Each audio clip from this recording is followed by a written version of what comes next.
Selamat datang di Didi TV, sebuah kanal pribadi yang mengajak kita semua memahami tentang diri kita sebagai makhluk ciptaan Tuhan yang paling sempurna. Secara keseluruhan, kanal ini memuat bahasan ringan tentang keterkaitan antara bahasa, literasi, karakter, kebudayaan, dan peradaban.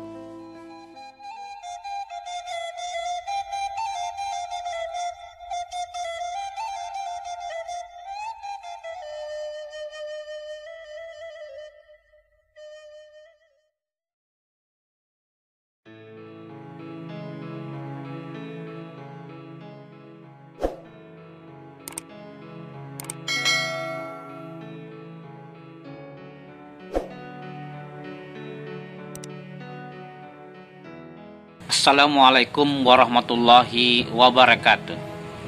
Saudara, pada edisi sebelumnya kita telah menyimpulkan bahwa semakin baik fondasi literasi anak pada usia dini yang dikenal sebagai emergent literacy, maka semakin baik pula perkembangan literasinya seiring perkembangan usianya.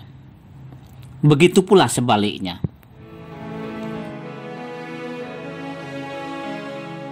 Kita tidak ingin fenomena menurunnya kemauan dan kemampuan membaca menulis anak-anak kita secara drastis pada usia menjelang 9 tahun yang dikenal sebagai decline by 9 menjadi masalah baru masa depan bangsa ini. Jangan sampai kita kehilangan tongkat untuk kesekian kalinya. Marilah kita memintasi sebelum hanyut, melantai sebelum lapuk.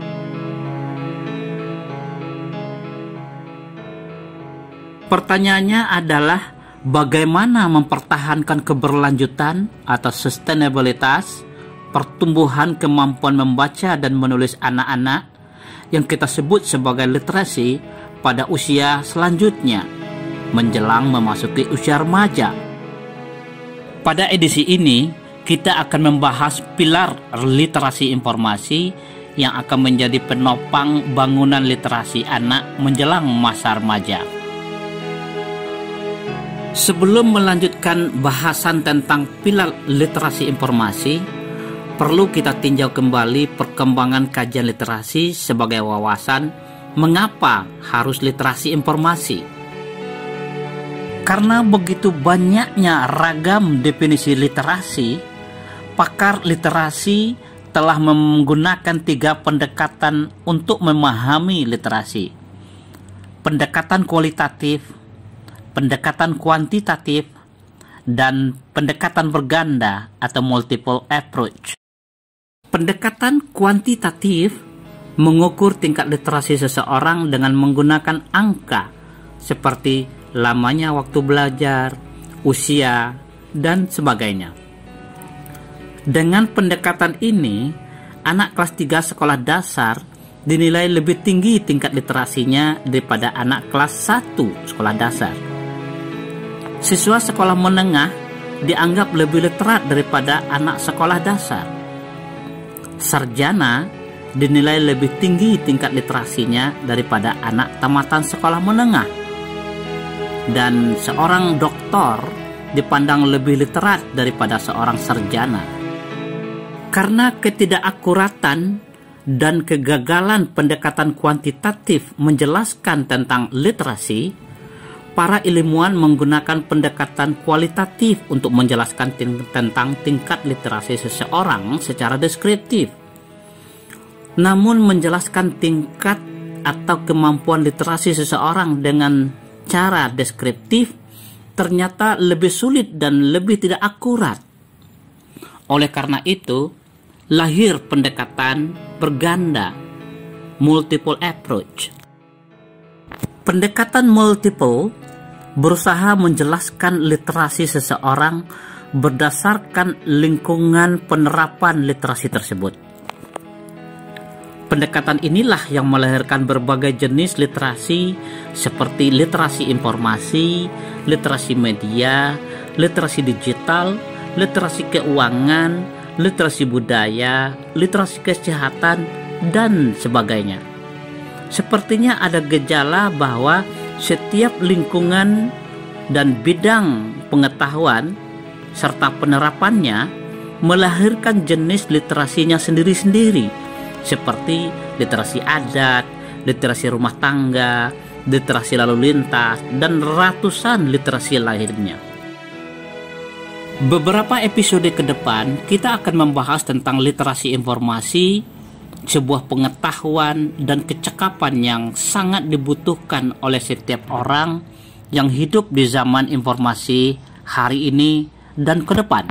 Ada yang bertanya, mengapa harus literasi informasi? Jawabnya sederhana, karena kita sudah hidup di dunia informasi. Ibarat ikan, anak cucu kita sudah lahir dan hidup di tengah samudra. Bagaimana mungkin kita bisa hidup tanpa kemampuan berenang yang memadai? Ada 5 pilar literasi informasi yang harus terbangun dalam diri setiap orang yang hidup di era informasi sekarang ini. Walaupun ada juga yang memperkenalkan 6, the big six, the 7 pillar, dan bahkan ada yang memperkenalkan 9 pilar. Pertama adalah kesadaran akan kebutuhan informasi atau information need awareness dan kemampuan memformulasi kebutuhan tersebut. Kedua adalah kemampuan mengakses dan menggunakan sistem penyimpanan dan penembalikan sumber informasi. Ketiga adalah kemampuan memilah dan memilih dan menggunakan informasi. Yang keempat adalah kemampuan menciptakan kembali informasi sebagai informasi baru, information and knowledge generating. Dan kelima adalah integritas akademik terhadap sumber informasi dan tanggung jawab terhadap informasi yang diciptakan. Mari kita mulai dari pilar pertama, kesadaran akan kebutuhan informasi, information need awareness, dan kemampuan memformulasi kebutuhan informasi. Tanpa disadari, dalam kehidupan kita sehari-hari, mulai dari bangun tidur sampai tidur kembali, kita tidak bisa terlepas dari kebutuhan terhadap informasi. Semua aktivitas dan urusan kita, mulai dari yang sangat sederhana dan rutin, seperti pekerjaan dan urusan rumah tangga, sampai ke yang sangat kompleks seperti politik, ekonomi, sosial, budaya, dan pekerjaan profesional tingkat tinggi, kita tidak bisa lepas dari kebutuhan terhadap informasi.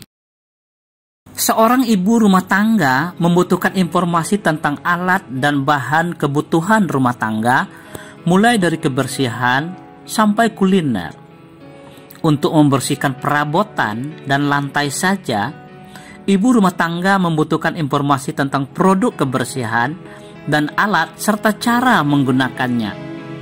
Untuk memasak, ibu rumah tangga membutuhkan informasi tentang bahan, resep, serta cara memasaknya dan menggunakan alat-alat rumah tangga. Anak sekolah tidak mungkin terlepas dari kebutuhan informasi karena kehidupan mereka sesungguhnya sedang dalam fase pengembangan potensi untuk menciptakan informasi baru yang berkualitas dan bertanggung jawab. Bagaimana mungkin mereka bisa berkembang optimal jika mereka hanya berharap dari apa yang diceramahi oleh guru mereka? Demikian halnya dengan mahasiswa, kebutuhan terhadap informasi tidak bisa dipungkiri semakin meningkat pada saat seseorang masuk ke jenjang pendidikan tinggi. Dosen dan guru besar tidak pernah akan sanggup menceramahi mahasiswa kecuali hanya dalam hitungan jam atau satuan kredit semester. Sedangkan pengembangan ilmu pengetahuan, mahasiswa tidak dibatasi oleh apa yang disampaikan oleh dosen dan guru besar. Sebagian besar pengembangan dan perkembangan pengetahuan mahasiswa ditentukan oleh kuantitas dan kualitas informasi yang ia ikhtiarkan sendiri. Pekerja seperti buruh, petani, nelayan, termasuk kalangan profesional seperti guru, dosen, dokter, peneliti, pamong budaya, dan pustakawan jelas membutuhkan informasi dalam menjalankan tugas dan pengembangan karir mereka. Seorang petani umpamanya tidak hanya membutuhkan informasi tentang komoditas pertanian, tapi juga tentang pasar dan pemasaran. Bagaimana mungkin seorang pamong budaya bisa berkontribusi secara profesional kalau dia tidak menguasai informasi tentang kebudayaan dan perkembangan kebudayaan? Begitu juga dengan profesional pustakawan. Bukankah pustakawan adalah profesi yang melahirkan semua profesional? Bukan hanya melahirkan sastrawan, tapi juga wartawan, budayawan, guru besar, dokter, doktor, politisi, polisi, dan ratusan profesional lainnya. Kualitas keprofesionalan seorang pekerja profesional sangat ditentukan oleh penguasaan informasi yang berkualitas. Apakah seorang wakil rakyat, anggota legislatif yang kita sebut sebagai anggota dewan yang terhormat, membutuhkan informasi? Jawabnya pasti. Sungguh tidak terbayangkan seandainya ada wakil rakyat yang bertugas di DPR RI, DPRD provinsi, dan DPRD kabupaten dan kota tidak menguasai informasi terkait tugasnya secara utuh dan menyeluruh, holistik dan komprehensif. Sungguh tak terbayangkan bila wakil rakyat tidak mengetahui kondisi rakyat yang mengamanahkan tugas dan tanggung jawab kepada mereka atas nasib dan masa depan mereka. Bagaimana dengan seorang presiden dan menteri-menterinya serta jajarannya sampai tingkat terendah yang kita kenal sebagai legislatif atau pemerintah, bukan tukang perintah? Apakah Anda sudah paham bahwa kata pemerintah bukan berasal dari kata perintah yang bermakna command atau instruct, tapi kata pintah yang mendapat awalan me menjadi meminta, sebuah bahasa Melayu sangat tua yang masih dipakai sampai sekarang di Sumatera bagian tengah. Kata ini bermakna melayani, mengurus, mengayomi, dan melindungi. Tugas seorang penghulu adalah meminta anak kemenakannya. Tugas seorang ibu meminta anak-anaknya. Tugas seorang anak meminta orang tuanya yang sudah berusia senja. Apakah Anda membutuhkan informasi tentang itu semua? Tentang hakikat bagaimana menjalankan amanah yang Anda emban? Bagaimana mungkin seorang aparatur sipil negara atau ASN yang menjalankan tugas-tugas birokrasi kenegaraan dalam melayani rakyat tidak mengikuti dan memahami perkembangan informasi tentang peraturan perundang-undangan, mulai dari undang-undang, peraturan pemerintah, peraturan presiden, keputusan presiden, peraturan dan keputusan menteri, peraturan daerah, peraturan dan keputusan gubernur, peraturan dan keputusan bupati dan wali kota. Pertanyaan besar yang harus kita jawab adalah, apakah kita menyadari bahwa kita sesungguhnya membutuhkan informasi itu semua? Sadar atau tidak, kita harus sadar bahwa kebutuhan terhadap informasi adalah keharusan kehidupan. Jika tidak ingin gagal dan terombang-ambing, terhempas dan tergulung oleh ombak badai gelombang ganasnya kehidupan dunia zaman informasi yang sudah tak pandang batas waktu dan ruang lagi. Kita harus mampu selamat dan menyelamatkan generasi kita dari badai dan tsunami informasi seperti berita bohong atau hoax, fitnah, informasi sampah, ujaran kebencian, dan saudara-saudaranya yang telah memporak-porandakan tatanan kehidupan kita yang sesungguhnya sudah mapan. Kalau kita sudah meyakini diri kita bahwa kita benar-benar membutuhkan informasi untuk hidup, bukan hidup untuk informasi, maka kita harus mampu memformulasikan kebutuhan informasi tersebut ke dalam bentuk yang mudah disadari dan dipahami. Caranya sederhana. Gunakan saja 4 kata tanya atau question word yang sudah biasa kita pakai sehari-hari. Apa, siapa, di mana, dan bagaimana. Jangan tanyakan mengapa, karena pertanyaan tersebut akan memicu kita untuk berpikir lama dalam meyakini diri kita bahwa saya membutuhkan informasi. Nanti pada pilar ketiga dan keempat, kita akan menggunakan kata tanya mengapa dan untuk apa. Nenekku bilang, sudahkan dahulu, baru kerjakan. Artinya, segala sesuatu yang hendak dikerjakan harus telah matang dalam pikiran kita.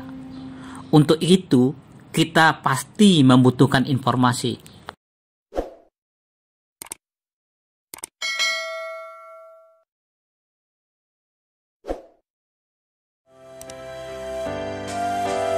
Insya Allah kita akan bertemu kembali pada edisi berikutnya tentang pilar kedua, kemampuan dan keterampilan mengakses dan menggunakan sistem penyimpanan dan penemubalikan informasi.